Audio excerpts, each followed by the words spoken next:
Wow, mưa lớn quá. Bảo ra ngoài đứng đi.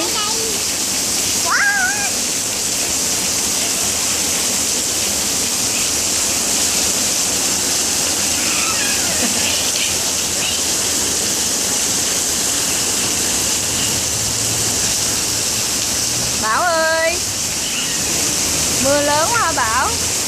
Wow, mưa thiệt là lớn quá đi. Oh no, no. Không có dẫm lên nước nè. Cái mặt đẹp trai của Bảo đâu rồi? Bảo đẹp trai ơi. Bảo đẹp trai.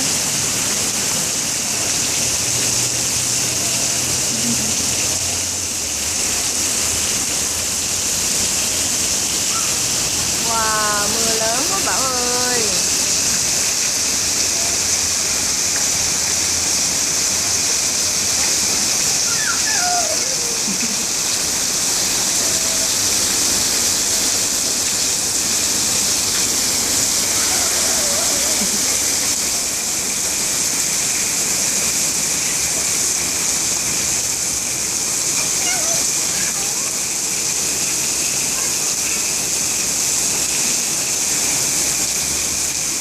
Mưa nhiều quá.